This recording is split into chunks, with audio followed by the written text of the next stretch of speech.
Good afternoon, everyone. Today, we are honored to welcome two extraordinary individuals whose journeys have inspired thousands of UPSC aspirants across the nation. They have not only achieved the pinnacle of success in one of the toughest examinations of the nation, but they have also exemplified excellence, dedication, and a commitment to serving the nation. Let me begin by introducing IAS officer Shushti Deshmukh Gonda, who secured an impressive All India rank 5 in the UPSC CSC 2018. She was the topper among 182 women who successfully cracked the examination that year, proving that perseverance and focus can make any dream become a reality. Her journey continues to motivate aspirants, especially women, to aim high and break boundaries. Joining her is another remarkable individual, IAS officer Dr. Arjun Gonda, who secured All India rank 418 in the same year 2018. His dedication and journey to the Indian administrative services has left a lasting impression on many, and he continues to inspire with his dynamic work in administration and public services. Today, not only do we have these two achievers with us, but we are delighted to welcome them as a power couple. Two individuals driven by passion and purpose, united in their dedication to the nation. So everyone, please put your hands together again as we warmly welcome Shrishti ma'am and Arjun sir to the Hospital ICS. Thank you, ma'am, for being here. Thank you, sir, for being here. Now, the moment that you've been waiting for, you can ask questions and hear directly from these inspiring officers. So get ready for this golden opportunity. Now's the time to ask questions.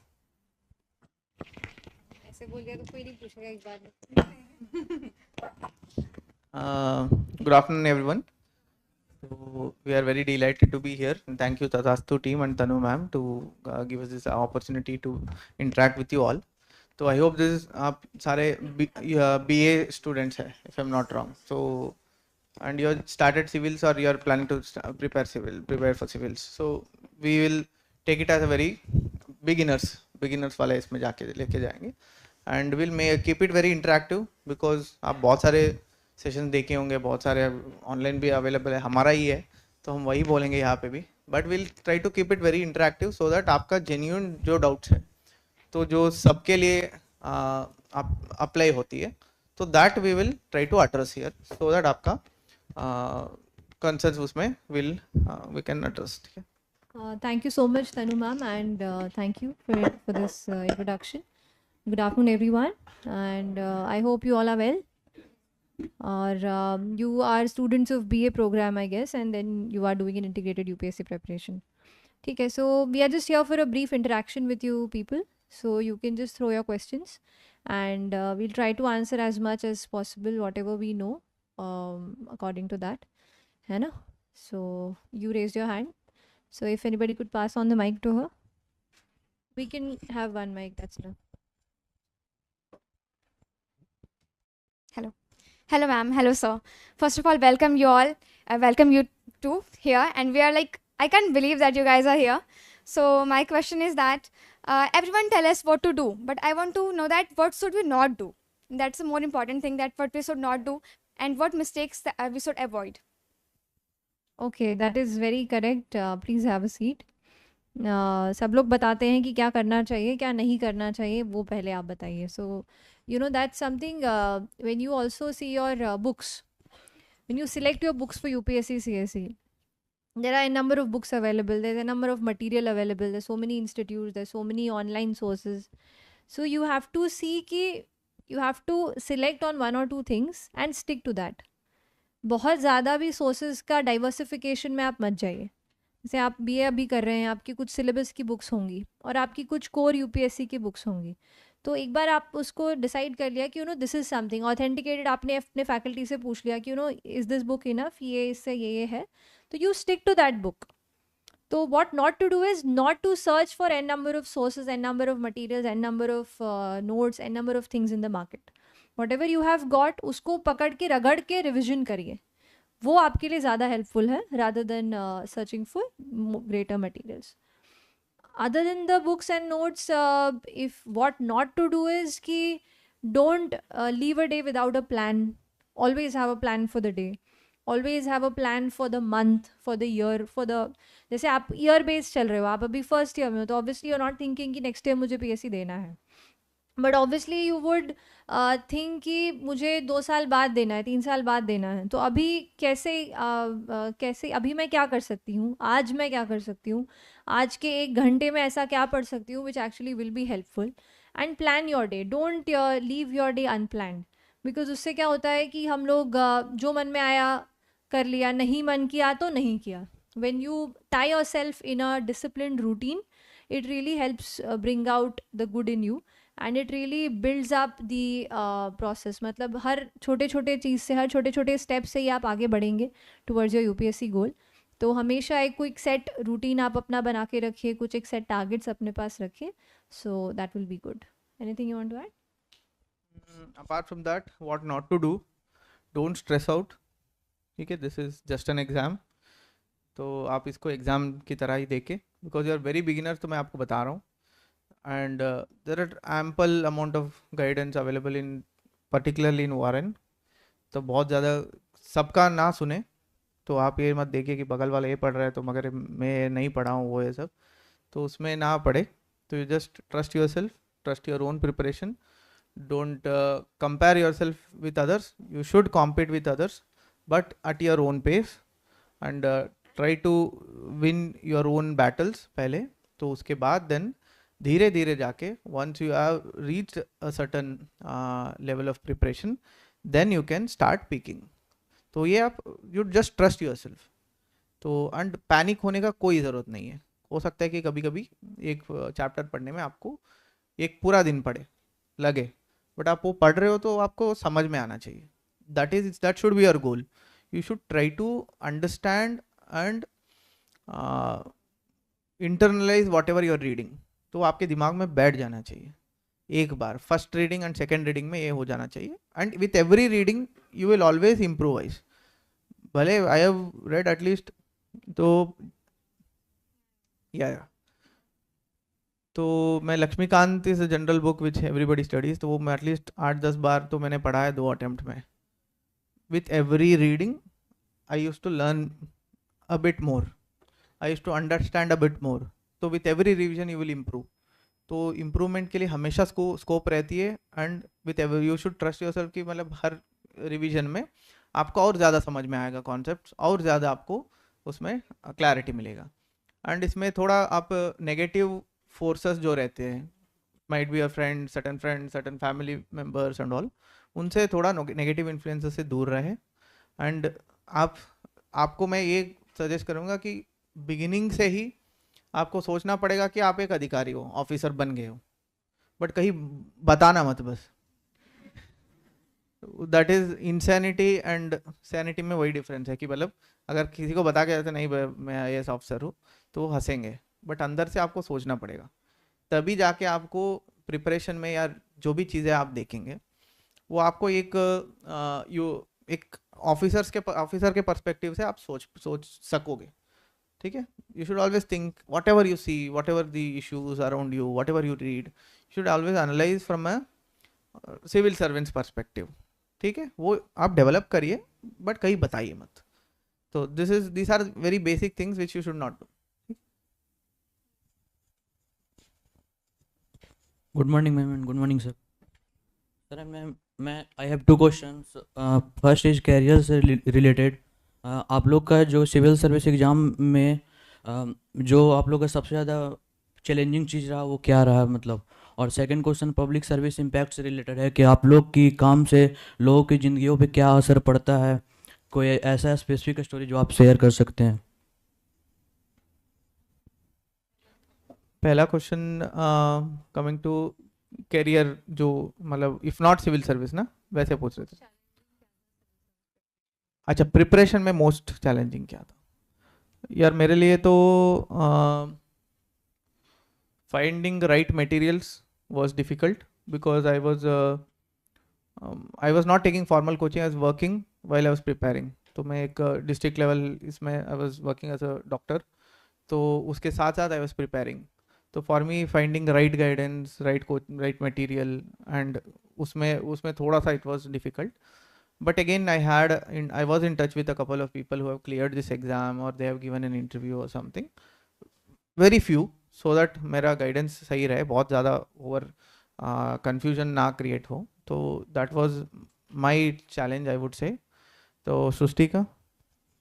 ठीक है, challenges, I think you've addressed. Second part I'll just address what you asked कि how much is the impact, public service का क्या impact होता है.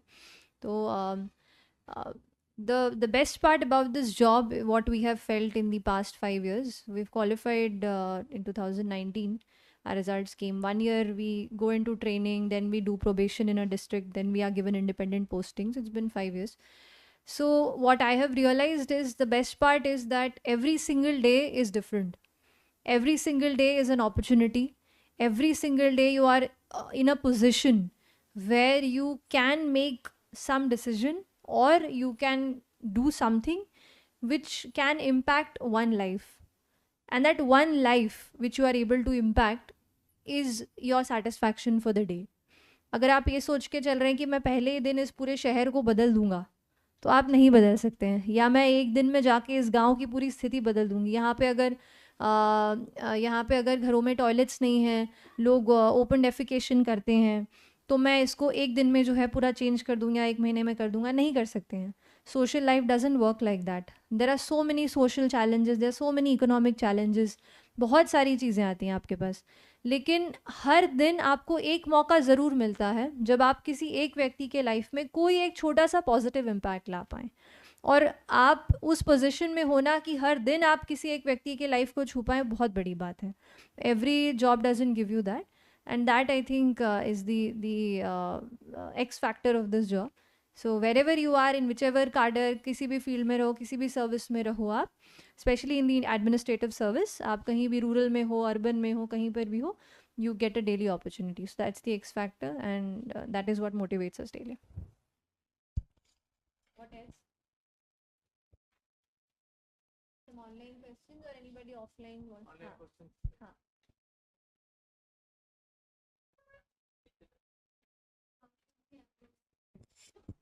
How should we approach CSAT?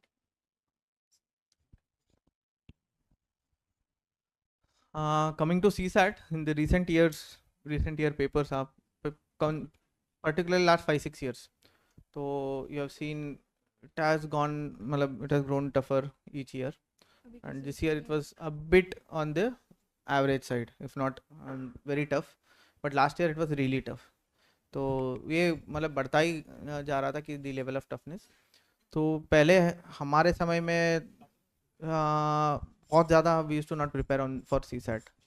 तो because it used to be, अब general basic आपका ability है तो then you could maths and comprehension आप यू कुड ईजिली पास तो कर सकते थे आप. अभी तो you will have to have a proper strategy, even though we have try to prepare, but हमने ज़्यादा नहीं किया था, बट फिर वी न्यू कि क्या करना है, कहाँ कितना क्वेश्चन आती है, इसमें कितना क्वेश्चन आती है, मैथ्स में कितना आती है, आपका एप्टीट्यूड में कितना आते हैं, कॉम्प्रिहेंशन में कितना आते हैं क्वेश्चंस. तो दैट आइडिया वी हैड कि उसके अकॉर्डिंग आप मतलब अभी भी आप देखोगे तो there is a set pattern in which UPSC asks questions. CSAT का भी सेम है. तो उतना ही आपको डिवाइड करना पड़ेगा आपको प्रिपरेशन स्ट्रैटेजी को कि भाई इसमें I will put in this much of effort, इसमें I will put in this much of effort. तो उसमें हो सकता है आपका कुछ पॉजिटिव थोड़ा स्ट्रेंथ्स होगा. तो जैसे आई लाइक मैथ्स, तो मेरा मैथ्स में मैं अच्छा करता था, बट मेरा कॉम्प्रिहेंशन में थोड़ा कम ज़्यादा था. तो आई वुड हैव आज के दिन इफ आई हैड प्रिपेयर्ड तो आई would have focus more on English comprehension and aptitude. Because overall आप देखोगे तो मैथ्स में भी I can not do solve each and every question given today's paper में. तो I could cover that up in other parts जहाँ पे मेरा वीक है. तो आपको यहाँ पे सिर्फ ये इसमें रखना है दिमाग में कि you have to just clear this, qualify this बस. तो 66 पॉइंट ये है. यहाँ पे attempting more questions also becomes very important. Attempting just not attempting but trying to attempt more questions. आप एक ही में ज़्यादा समय यू शुड नॉट स्पेंड. बहुत सारे लोग इसी में they will fail in this. Out of 80 questions they will and up with 40 to 45 questions attempt में ना. बहुत सारे बच्चे यही में रहते इतने ही कर पाते हैं.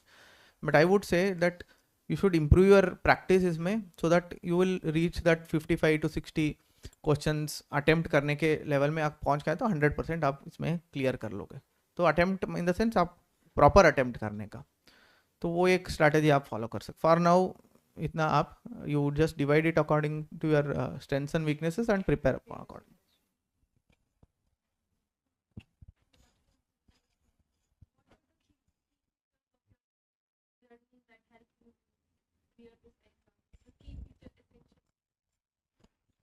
Essential key feature. It's like she's asking a question on something.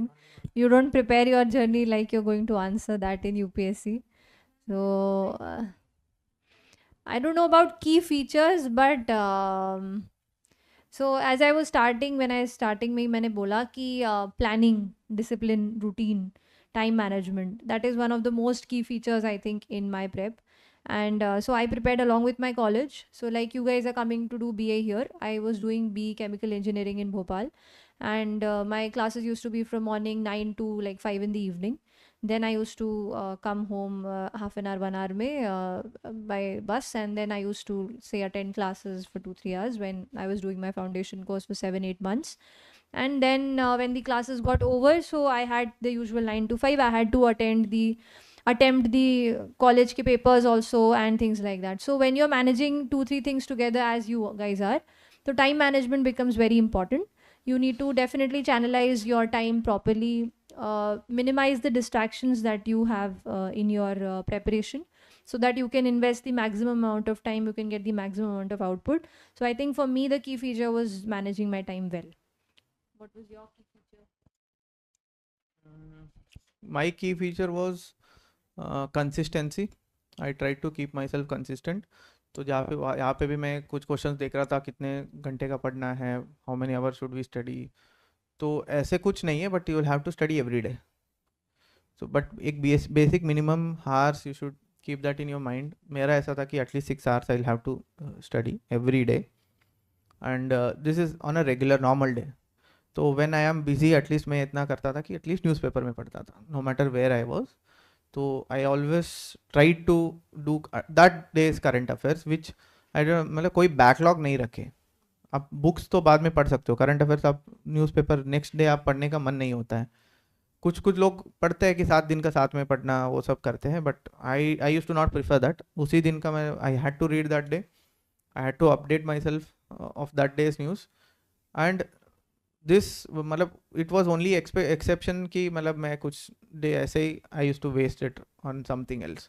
दो I use to have my own weekly, one day I use to take off from preparation. I use to on weekends at least Sunday में I use to take off from my preparation. But उस दिन taking of is also उस दिन भी मैं newspaper तो पढ़ता ही था. There was no such day, hardly few days where I have missed upon current affairs. So that was my key feature of my preparation. And उसमें how many hours is necessary to study करके 2-3 लोग पूछ रहे हैं.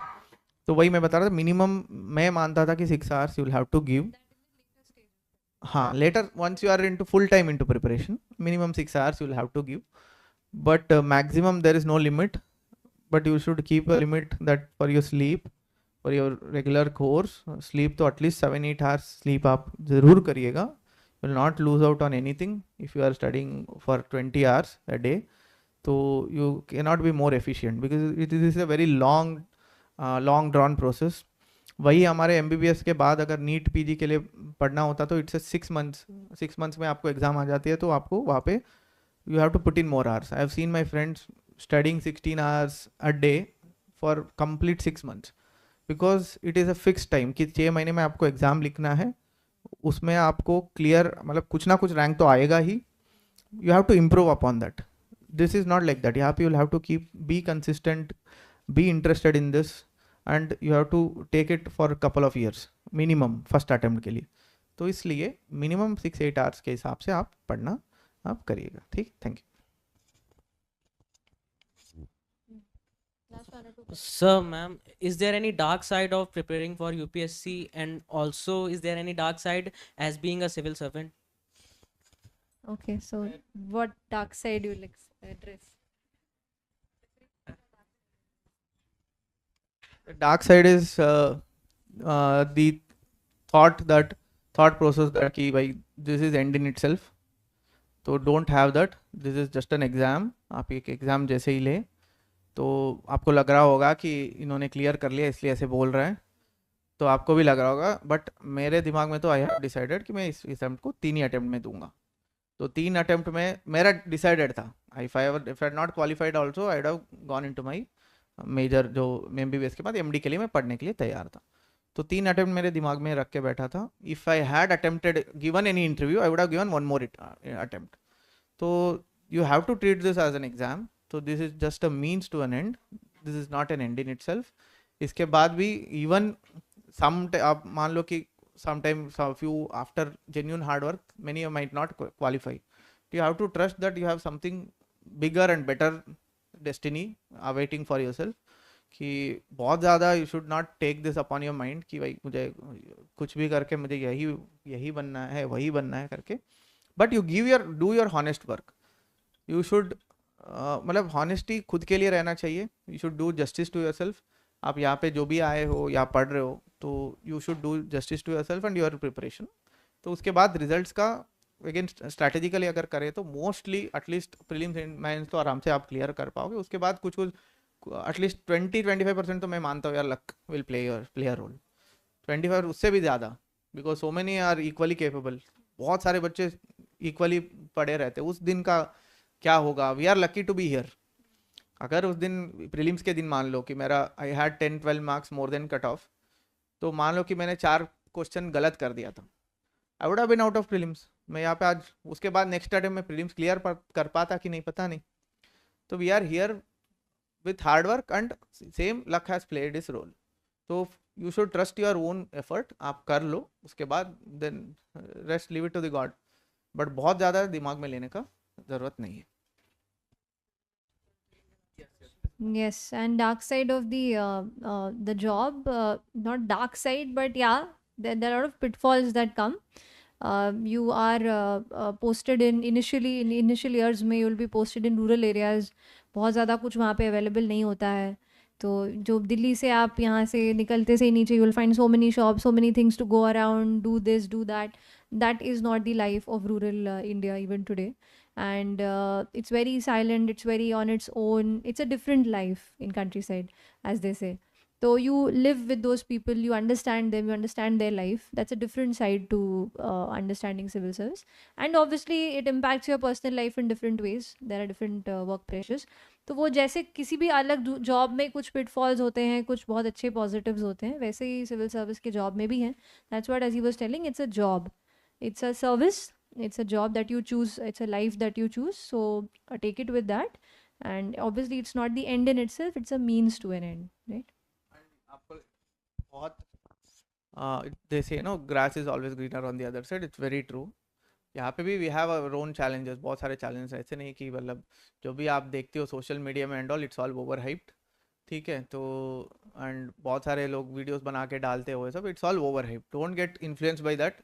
You just have a goal to clear this exam and service जो है आपको जो भी अपॉर्चुनिटीज़ मिलेगा उसमें काम करने का आपका गोल रहना चाहिए.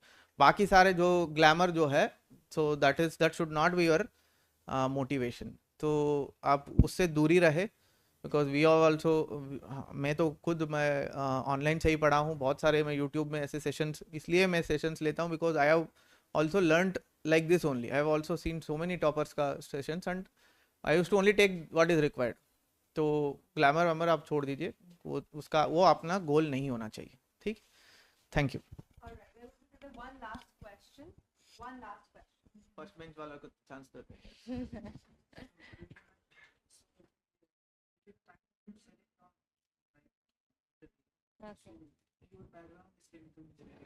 So you said it's you perspective. Right. Second question is that what is your, क्योंकि हमारा फेज ऊपर जाता है प्रिपरेशन में, हम कभी कॉन्फिडेंट होते हैं कभी लो आते हैं, तो हमें वाई पुश करते रहता है कि हमें वो करना है. तो आप दोनों का वाई क्या था? Okay, तो selecting an optional is definitely a challenge in itself.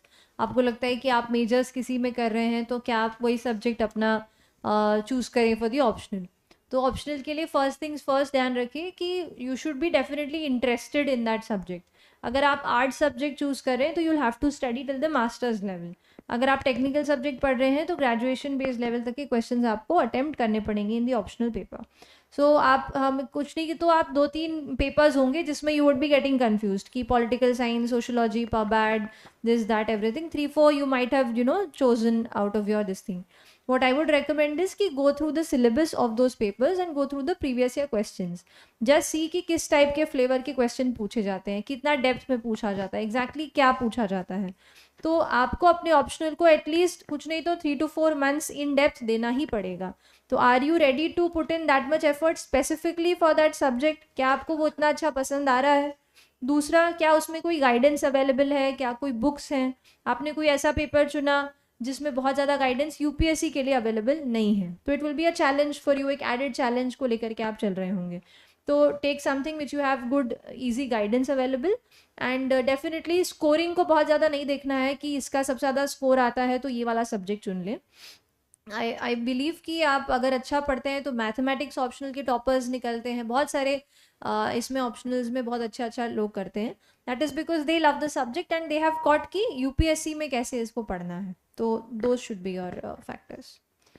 All right, we have been very fortunate to have Shruti ma'am and Arjun sir here, whose journeys have been very interesting and very motivating for us. On the behalf of whole Tathastu ICS, sir, thank you. Ma'am, thank you for being here with us and sharing all your movements and your advices. Thank you so much, ma'am. Let's give a big round of applause once again for Shruti ma'am. And we have come out with a new book on ethics, integrity and aptitude. Up to you're just in BA course, I know. यहाँ पे we'll just leave a copy, just go through it. When if you want to read, you can just read it here also. अब यहीं पे हम छोड़ रहे हैं. It's a honest effort to guide in this aspect. आप अभी you just not started, तो ethics is a topic where people used to get confused before. There was no compact source. एक ही जगह में one stop solution जैसे नहीं था, तो we had just because आपसे जब भी हम आप बच्चों से interact करते थे कि this was one thing, ethics preparation कैसे करें क्या करें, तो इसलिए we have come out with this. तो we will leave a copy here, तो आप ज़रूर उसमें आप जस्ट देख लेना, हो सकते तो आप पढ़ लेना यहीं पे. तो hopefully it will help all of you. All the best, do well, है ना. That's all. Keep honest preparation करिए. Thank you.